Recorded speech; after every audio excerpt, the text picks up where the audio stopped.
Vamos esperar aí a pessoa chegando. Vamos começar a nossa EBD Plenos. Nós vamos falar hoje sobre a Bíblia, né? Sobre a confecção da Bíblia, como ela foi escrita, como ela foi formada, quanto tempo levou, de que forma foi feita, a divisão, a organização, a disciplina. Olha, é importante porque é o livro mais lido, né? É o livro mais lido, é o mais comentado. Aliás, em termos mundial, a Bíblia é o livro mais lido, mais comentado, mais amado, mais odiado, mais traduzido. Primeiro a ser impresso. O primeiro livro a ser impresso foi a Bíblia, por Gutenberg, né? 1400 e pouco. Então vai ser uma jornada, mês de maio, conhecendo a Bíblia. Conhecendo a Bíblia. Então vamos esperar um pouquinho, daqui a pouco o pessoal vai chegar. Temos aí mais um tempinho. Vamos esperar um pouquinho. Ok, pessoal, vamos lá então. A nossa jornada em maio vai ser sobre a Bíblia, conhecer o livro em que nós tanto amamos, um livro que nós tanto estudamos, né? A Bíblia. Vamos então entender como que Deus usou esse livro, de que forma chegou até nós, quais as fases que passou, qual é a composição desses livros, o que tem a ver a Bíblia hebraica com a Bíblia cristã, da onde parte o princípio da escrita, os autores, as épocas que foram escritas, as partes bíblicas, porque ela está em hebraico, aramaico e grego. Então, são várias situações aí, a gente vai entender a respeito da Bíblia e a sua concepção, porque é o livro que a gente estuda, é o livro que a gente lê, é o nosso livro de cabeceira, de dia a dia, é a Bíblia Sagrada. Então, vai ser muito importante essa jornada desse mês, conhecendo a Bíblia. Bem-vindo aí a todos, Deus abençoe os que estavam, os que chegaram. Vai ser muito bom. Hoje a nossa jornada vai iniciar com o conhecimento da Bíblia. E você já sabe, nós temos 30 minutos, é rapidinho. Vamos já entender o que é a Bíblia, o que ela nos traz, o que ela nos ensina, a sua composição, a disciplina, a organização, os livros, os autores, as épocas, os locais, as línguas, todo o trama bíblico vai ser muito importante. Deixa eu abrir aqui para você a nossa lição de hoje, conhecendo a Bíblia. Como a Bíblia foi formada, escrita, confeccionada, distribuída. Seus autores, seus temas e todas as suas preciosas informações. Vamos conhecer o livro pelo qual Deus se revelou a nós e nos fez saber sua palavra. Pessoal, como é que está o meu som aí? Tá legal? Tá chegando bem? Tudo bem aí? Tá ótimo. Oh, que legal. Tem algum áudio, depois fecha o áudio, porque pode estar vazando aqui. Então vai ser muito bom. Quem ama a Bíblia aí, gente? Quem ama a Bíblia? Vou levantar minhas duas mãos. A Bíblia é a palavra de Deus, né? Sem ela, aliás, a Bíblia é o manual para tudo na vida. Vai ser muito boa essa jornada, hein? Vai ser muito legal o que nós vamos fazer aqui. Vamos voltar aqui para o nosso trabalho? Vamos lá, então, conhecendo a Bíblia. Então, na verdade, é a bibliologia, né? Bibliologia. Assim como o nome nos sugere, bibliologia é o estudo da Bíblia, né? Biblios, logia. Porém, tratando do significado um pouco mais acadêmico, podemos destacar que biblos, rolo ou livro, e logia, estudo, palavra, é uma junção dessas duas. Deu-se o nome bíblico para designar uma coleção de livros. O termo pode ser aplicado para outros fins, porém, a cristandade se apossou da terminologia e cristalizou como um vocabulário ligado à religião. No entanto, Bíblia, em sua natural expressão, aponta para uma junção de escritos. Hoje, a Bíblia possui um valor inestimável, a fé dos cristãos. Houve época em que nem se podia tocá-la. Passou por vários episódios, até chegar em nossas mãos do jeito em que está. A Bíblia conta histórias, poemas, hinos, informações, doutrinas, princípios, leis, decretos, e assim tem sido uma base angular para o cristianismo, acima de tudo. A Bíblia ao homem, a verdade de Deus. a historicidade bíblica é algo assim inestimável. Lá em Orlando, tem um site chamado Holy Land, pertinho lá do Disney, da Disney, daquele, não é bem do parque da Disney, é outro parque, aquele parque que tem aquário, né? E eu fui lá 2 vezes nesse local e eu passei um corredor, começando com os 10 mandamentos lá no Sinai e terminando com a Gutenberg. Uma jornada inimaginável sobre a Bíblia. E é isso que a gente vai estudar um pouquinho sobre isso hoje. Vai ser muito legal. Vamos pegar aqui outra parte. A cidade. Aí, por que nós temos o nome Bíblia, né? Olha que interessante isso aqui, ó. É por causa de uma cidade. Foi a origem de uma cidade. Este nome veio de uma cidade. Havia uma cidade portuária na antiga Fenícia, com o nome de Gluba. A Fenícia hoje é o Líbano, tá, gente? É o Líbano. Não confunda com a Líbia. A Líbia está na África. O Líbano está na Ásia. Nome de Gluba. E os gregos chamavam de Biblos.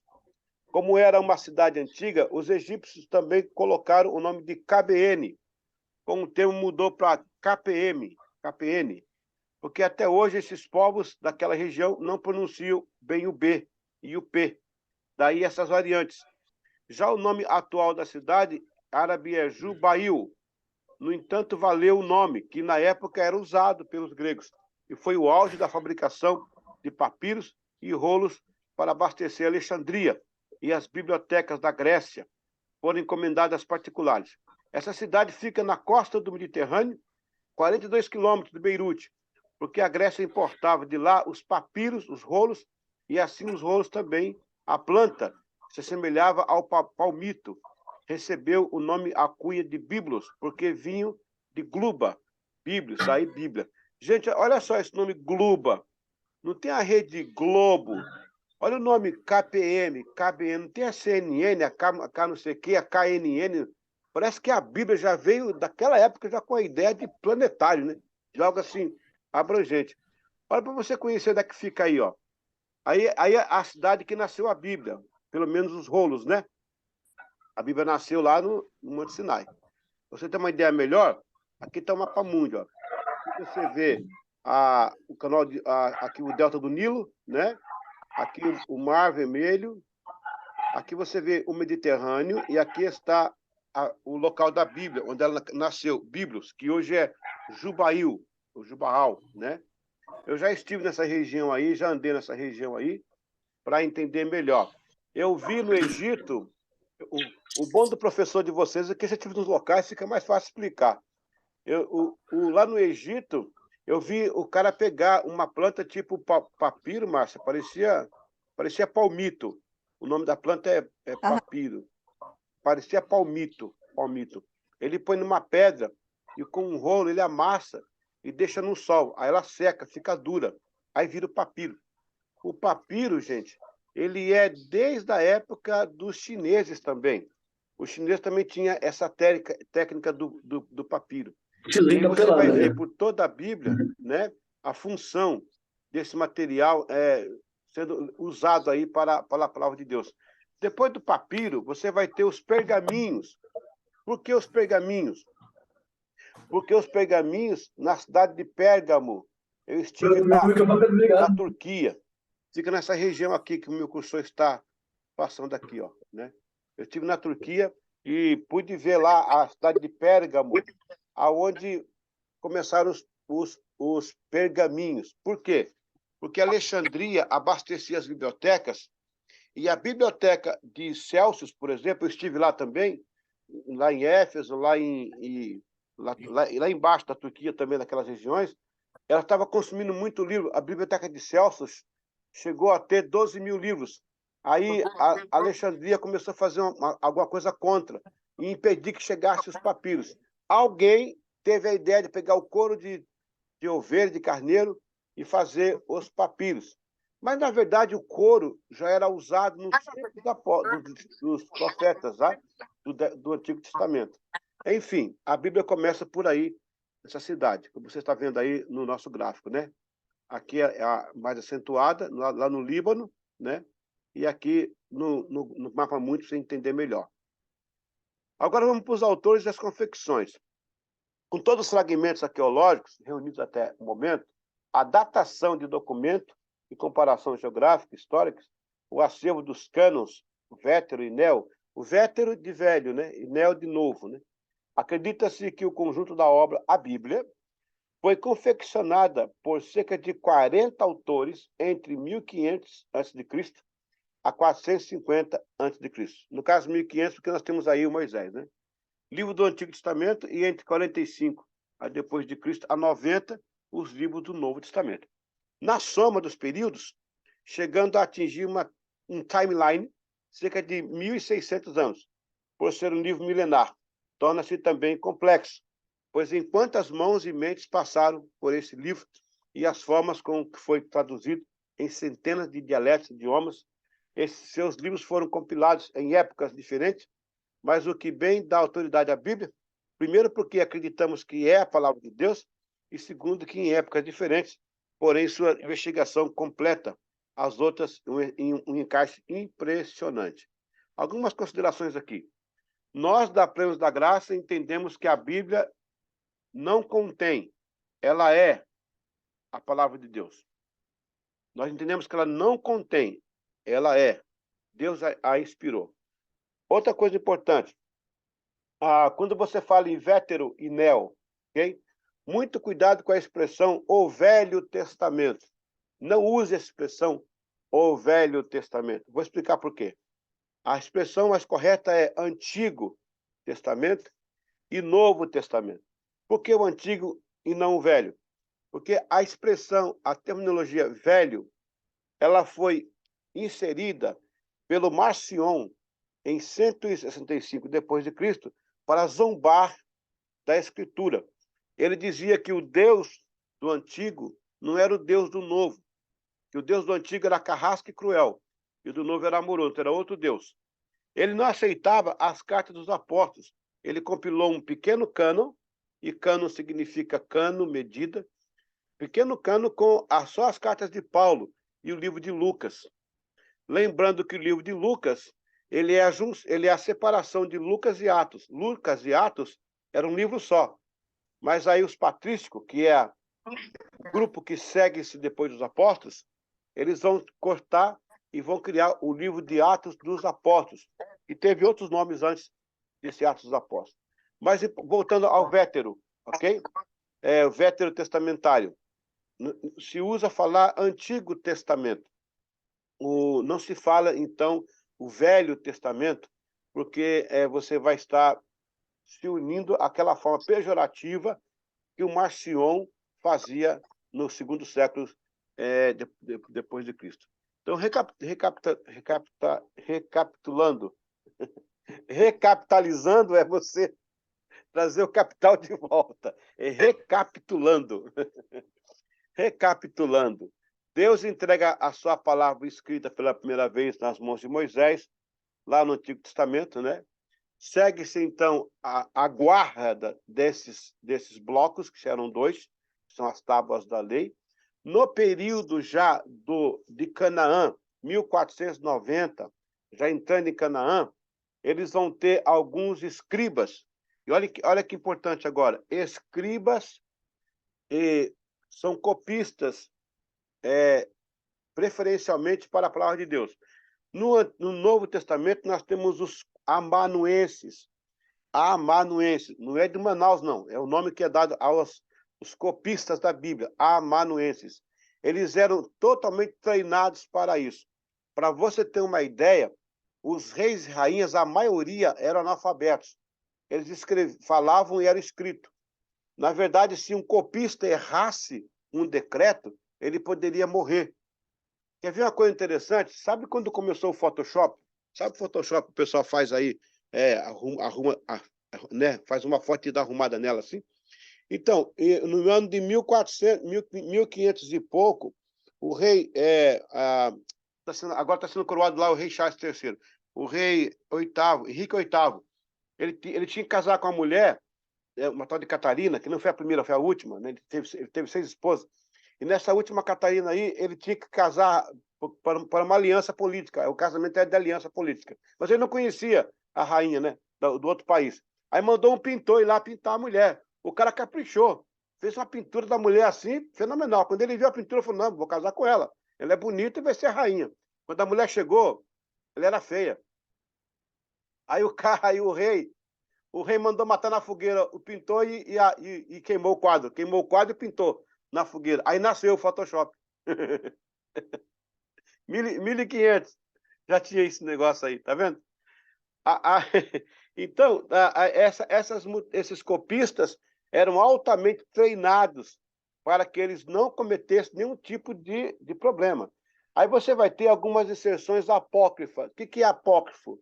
Aquilo que não é consagrado, aquilo que não é do sagrado, é apócrifo, né? Ou pode ser profano. Ou apócrifo também pode ser acréscimo, porque é uma tradução grega, né? Acréscimo. Eu vou dar um pequeno exemplo, porque a nossa aula não é de hermenêutica, nem de exegese, mas só para ter uma ideia. Aquele texto lá em Lucas, que fala que Jesus chegou em Betesda e o anjo do Senhor agitava as águas e a pessoa era curada, lembra disso? E quem caía na hora era curado, quem não caía, na verdade, não era anjo do Senhor. Por quê? Aquele inciso no original aparece como apócrifo, que foi uma inserção onde o copista quis ajudar o texto. Ele não acrescentou. Ele estava ajudando o texto, porque esse copista, esse amanuense, era de Alexandria. E essa inserção vai aparecer em 512, dentro do Códex de Alexandria. No original, não está escrito que era anjo do Senhor, não. Diz que a água era agitada e havia cura. O fenômeno existiu porque João registrou. Mas, na verdade, aquilo era um demônio que fazia esse tipo de cura. Jesus vai ali para desfazer essa legalidade satânica, para ele falar, agora eu sou o curador, sou eu que cura. Eu não curo só nessa água e uma pessoa, eu curo todos, fora da água. Então ele vai ali e manda aquele homem andar e tal, mas o amanuense achava que era um fenômeno espiritual, ele não era judeu, ele não conhecia, ele era cristão, mas ele era de Alexandria. Ele não conhecia o local, então ele inseriu esse texto para ajudar o texto. E aí tornou-se um texto apócrifo. Hoje a gente entende, olha, que se fosse de Deus, Jesus não teria interrompido. Porque depois que Cristo fez o milagre ali, nunca mais teve. Ele interrompeu o processo, porque ele era o curador. Até porque, irmãos, agora quando você vai lá, sempre que eu vou lá eu mostro, existe um símbolo do deus Asclépio. É um deus de cura grega, da mitologia grega, que lá está nesse local, e com a escavação foi encontrado esse símbolo do deus Asclépio lá, que era o deus da cura, que era um símbolo também usado na medicina medieval e antiga. Jesus vai no mesmo local. Ora, por que ele não foi em outros locais e registrou isso? Só foi ali. Porque ali tinha um deus da mitologia grega, Asclépio, que promovia curas. E isso tirava a autoridade de Jesus por ser o curador. Ele vai e desfaz. E o amanuense, o copista, inseriu. Então, a Bíblia ela foi confeccionada nesses 1.600 anos. Ela passou por vários tipos de situações. No segundo século, por exemplo, quando o Filadélfio IV ele foi um dos generais que ficou na divisão de terras quando o Alexandre o Grande morreu em 325 a.C. Este homem, Flávio Joséfos, né? Não, Flávio José foi escritor. Como o nome dele era os Ptolomeu, tudo na cabeça aqui, gente, é difícil, né? O Ptolomeu Joséfos, né? Ptolomeu Filadélfios, Flávio José é o escritor. Ptolomeu Filadélfio IV, ele que mandou vir de Israel 72 escritores rabínicos que eram escribas, para traduzir o Torá, que era a Bíblia hebraica, para o mundo grego, porque em Alexandria tinha muita gente de Israel. A comunidade judaica era muito grande. Ele queria paz. Ele mandou traduzir.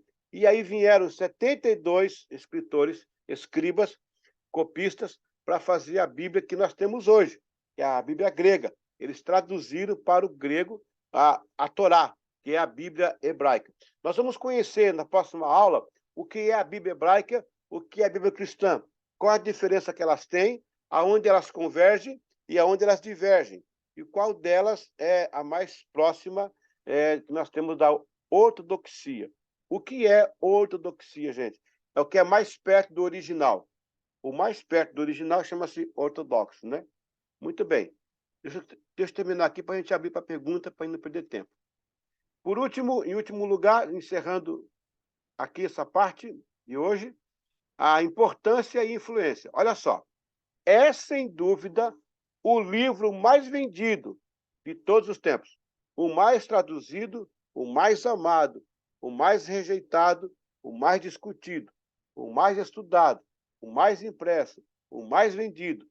6 bilhões de cópias em todo o mundo, uma quantidade 7 vezes maior que o número de cópias do segundo colocado na lista dos livros mais vendidos, o Livro Vermelho. O Livro Vermelho é um livro bem conhecido aí. O número de traduções, de acordo com as Sociedades Bíblicas Unidas, a Bíblia já foi traduzida até 31 de dezembro de 2007, pelo menos para 2.454 línguas e dialetos. Já pensou, gente? A primeira tradução da Bíblia hebraica foi para o grego, a Septuaginta. Por que Septuaginta? Que vem de 7, vem de 70, né? Que traduziram. E mais tarde se tornou o texto Receptus. O que é o texto Receptus? É o texto que Lutero usou, que Zwingli usou, que Erasmo de Roterdã usou. O texto Receptus trazia tanto o grego, a tradução grega da Bíblia, como os livros do Novo Testamento, mais algumas outras inserções, como Memória dos Apóstolos, Didaquê, os Lecionários, que são outros livros que foram colocados, mas não eram bíblicos. Mas o texto, por isso que chama-se texto Receptus, né? Texto que recebe. Do Antigo Testamento na Igreja e na base do seu cânon. A Vulgata Latina, por São Jerônimo, foi baseada no hebraico para esses livros da Bíblia preservados no cânone judaico, o que refletiu no texto maçorético. Espera um pouquinho aqui, ó. Vulgata Latina. A Vulgata Latina é o latim vulgar, o latim comum. O Papa Damásio II solicitou a Jerônimo de Belém para fazer a tradução da Bíblia para a Vulgata. Por quê? Porque o Império Romano católico tinha se expandido e a Bíblia estava em cópita, estava em uma parte em latim, uma parte em grego, e havia muita confusão. Jerônimo, então, compilou tudo isso para a Vulgata, o latim vulgar. E a Igreja Católica espalhou pelo mundo inteiro a Vulgata Latina. E aí você vai ter a tradução de hoje vinda da Vulgata. Algumas coisas Jerônimo traduziu e deu algum tipo de situação. Por exemplo, a questão da maçã. A palavra maçã em latim é malan, e a palavra pecado também é malan. Quando ele escreveu malan, a maçã, tá ali do quarto século para frente, os padres começaram a pregar que a Eva comeu a maçã, mas não era, é a tradução que era malan. E outro ponto aqui, o texto maçorético. O que são os maçoréticos, pessoal? Os maçoréticos é uma comunidade judaica. 200 anos depois de Cristo, foi fundada para para fazer filtro no que era escrito, para não deixar acontecer algum tipo de inserção, de aumento. Era como os bereanos, que conferiam a Bíblia, conferiam a palavra. Os maçoréticos, eles faziam isso, eles faziam um estudo para verificar se aquilo realmente era bíblico ou não era bíblico, ok? Eu sei que são algumas informações, aqui terminou. Eu queria abrir agora para você comentar alguma coisa, alguma pergunta, alguma curiosidade, alguma dúvida. Esse mês de maio vai ser puxado, hein? Essa matéria aqui é muito boa. A gente vai conhecer a Bíblia, né? É o livro que a gente mais lê. O pessoal conhece mais o Gibi da Mônica do que a Bíblia. Então, tem que conhecer aquilo que você lê, aquilo que você manuseia, né? Essa é a parte mais estrutural da Bíblia. Ok? Alguém quer perguntar alguma coisa, ou alguma curiosidade, algum ponto que chamou a atenção que você queira colocar para nós? A gente está aí para... Pastora Deise, aleluia. Amém? Vamos lá. Quem vai? Ó, o pastor Gilberto aí também. Lindos aí, ó. Abençoados. Tá, o seu áudio está Pastor, desligado, pastor. Fala, Márcia. o pastor comentou ali, né, da inserção apócrifa, né, ali da passagem do tanque de Betesda. Existe, a gente tem conhecimento de outros apócrifos que foram colocados na Bíblia ali, ou não? São poucos, são pouquíssimos. O papiro mais perto do tempo dos apóstolos é o P54 e o P57. São os escritos em coro mais perto. Alguém falou assim que foram perdidas algumas cartas, né? Onde é que estão os originais da Bíblia, né? Na verdade, os copistas eles eram tão corretos na escrita, eles tinham medo de morrer, e quando a pessoa vinha buscar a cópia e o original, não confundia. Qual que é quem? Quem é quem? Acabava-se que o original se perdia no meio das cópias e ficou assim. Acho que foi Deus que fez isso. Mas as inserções são poucas. Na verdade, não são. Deus não deixou acontecer inserção doutrinária.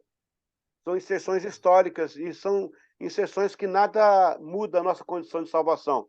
O pior seria as inserções apócrifas que mudassem o rumo da nossa salvação, né? Aí não dá, aí ficaria difícil. E graças a Deus, estudiosos, né, chegaram à conclusão que as poucas que tem foram feitas sem esse problema de mudar, né, o cunho da salvação. Mas existem outros também. É que nessa aula aqui, eu não dá para falar tudo agora. Se você quiser, eu posso te mandar depois no privado um documento para mostrar alguns que tem, mas não é coisa que preocupa, não. Não é coisa que vai mudar o contexto, não. Esse por acaso, é interessante, né? Desse copista, ele colocou. Mas o bom é que na tradução foi inserido, que era apócrifo. O amanuense tinha que fazer isso. Ó, gente, estou colocando isso aqui só para ajudar. E aí, quem quiser depois traduzir, fazia isso, entendeu? Mas na verdade, pouca coisa acontece. Até porque a Bíblia do Novo Testamento ela é escrita em grego, porque os escritos, por exemplo, Mateus falava grego. O Mateus, que era o próprio Levi. Por quê? Porque ele trabalhava na aduaneira, ele trabalhava na imigração, ele conhecia tributos, ele tinha que falar latim, tinha que falar grego, tinha que falar hebraico. Então, e aí também nós temos o caso de Lucas, que escrevia também. Aí você vai entender o que aconteceu no primeiro século, é que a escrita bíblica, já neotestamentária, as cartas apostólicas, as cartas gerais, as cartas pastorais, elas vão ser feitas no hebraísmo. O que é hebraísmo? É a forma de escrever em grego como se fosse hebraico. Por exemplo, quando eu cheguei da América, a minha filha falava assim: posso eu ter um copo d'água? Não fala assim em português. Português, tem água, por favor? Dá uma água aí. Posso eu ter um copo d'água? Posso eu entrar? Isso é tradução do inglês na boca. Aí, no caso de Israel, da igreja, era o hebraísmo. Eles pensavam em hebraico para escrever em grego. Interessante. E isso aí evitava que os copistas fossem traduzir de novo e criassem um outro problema. Então, isso aí Deus poupou. Mas é isso, mano, não tem muito, não. Eu fui responder essa pergunta e gastei meia hora. Não tem muito, não. São pouquíssimos. Pouquíssimos. Mas é interessante, né? Mais alguma pergunta, alguma participação? Nossa classe está bonita hoje, hein? Glória a Deus.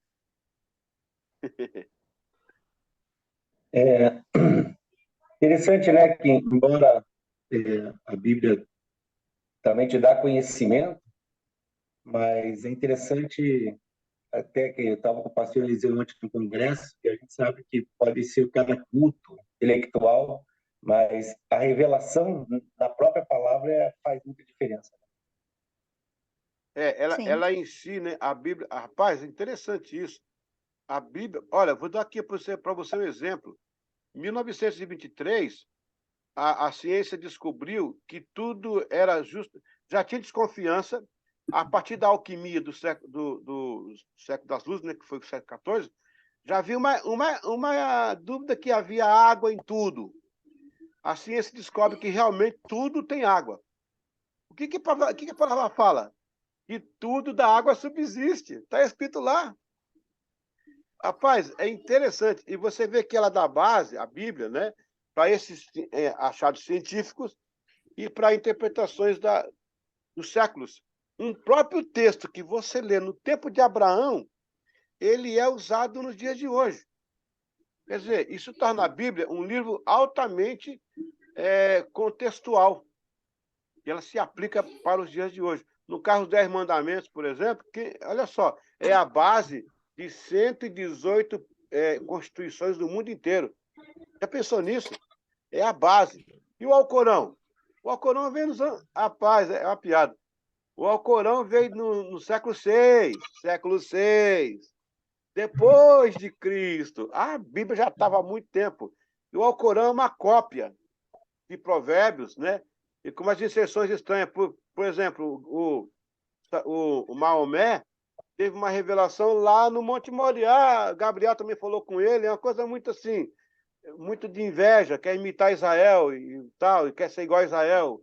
Eles até hoje não perdoam, né? Não perdoam a preferência por Isaac. Aí está essa confusão até o dia de hoje. Mas é outro assunto, é outra hora. Agora o foco é a Bíblia. Mas é muito interessante, né, essa questão da gente não somente entender a Bíblia como uma palavra revelada, né, mas também da gente saber a sua origem, porque, por exemplo, eu tive uma vez uma pessoa, né, a gente sempre tem esses confrontos com quem não tem a mesma crença e tal, e daí a pessoa veio me questionar em relação ao livro de Enoque. Por que o livro de Enoque não tinha sido colocado na Bíblia, que a Bíblia não era a palavra de Deus, porque ela tinha sido feita por mãos humanas, que foi um homem que decidiu compilar, aquelas coisas todas. E aí eu me vi, tipo, a gente tem algumas respostas que a gente não consegue ter, porque não tem conhecimento até o momento. Aí eu fui pesquisar o que era o livro de Enoque. Então, a primeira coisa que eu achei muito interessante, que o historiador, né, que eu pesquisei, ele fala que tem vários textos apócrifos que foram encontrados também, só que o livro de Enoque, primeiro que não se sabe se foi escrito pelo mesmo Enoque que a Bíblia relata, né, que foi levado aos céus. Não. E não tem essa comprovação. E outra coisa, que o que testificava que a pessoa que escreveu fosse um profeta, ele tinha que ser, vamos dizer assim, que contemporaneamente ele ser reconhecido como profeta. E o Enoque, na sua época, ele não foi reconhecido como profeta. Então, não se sabe. Então, todas essas coisas que, às vezes, a gente não tem esse conhecimento, mas precisa ir atrás, porque a gente também tem que ter, vamos dizer assim, que como um aval daquilo que a gente está falando, ter um fundamento, né? Uma base. Exato. Eu vou responder essa aí, irmã Márcia. Muito bom você colocar isso aí. O livro de Enoque, em primeiro lugar, ele é escrito 200 anos depois da igreja. Já sai fora do perímetro da inspiração. Em segundo lugar, o critério para você reconhecer um livro no cânon, no caso do Novo Testamento, era ter estado com Jesus, era ter estado, ouvido dele pessoalmente, e ter estado entre os apóstolos. Essa era a causa suprema para reconhecer o livro. Então, os escritores de Enoque, do livro de Enoque, não tiveram com Jesus, não é o próprio Enoque. Enoque está locado lá atrás, antes de Abraão. Tem jeito. O terceiro, não são descritos auriculares, né? Por que Paulo entrou, então? O que vai salvar Paulo que Paulo vai ser colocado porque ele teve um encontro em Damasco. Foi aceita a tese dele, que estive com o Senhor, ele falou comigo, ouvi a sua voz. Então, a voz de Jesus foi ouvida, Cristo esteve com Paulo, aí a igreja aceitou, mas foi muito difícil, porque os 27 livros foi uma luta para ter entrado. Os critérios eram esses. Outra coisa, no Antigo Testamento também, irmã Márcia, o livro de Enoque não foi escrito no Antigo Testamento, foi escrito no Novo Testamento, e tem mais. No Antigo Testamento, para você ser aceito, o Concílio de Jâmia, que foi um século antes de Cristo, O Concílio de Jaime dizia o seguinte: para ser aceito um livro como inspirado, ele tem que ser escrito, tem que ser escrito nos limites de Israel,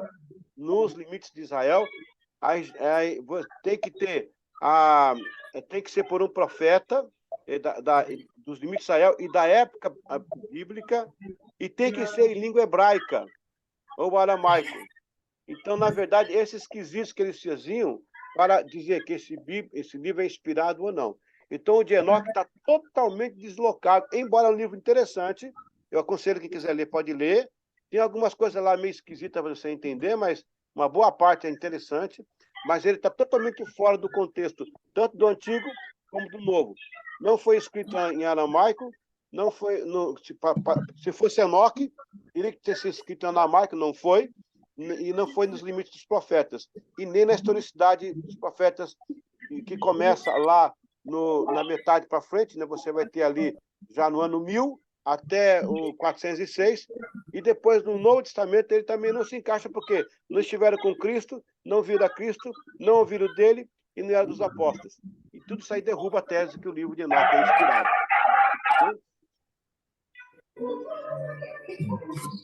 Olha, nós temos 4 minutinhos. Dá tempo para mais uma pergunta ou mais uma colocação. Você não precisa só perguntar, não. Você pode colocar também.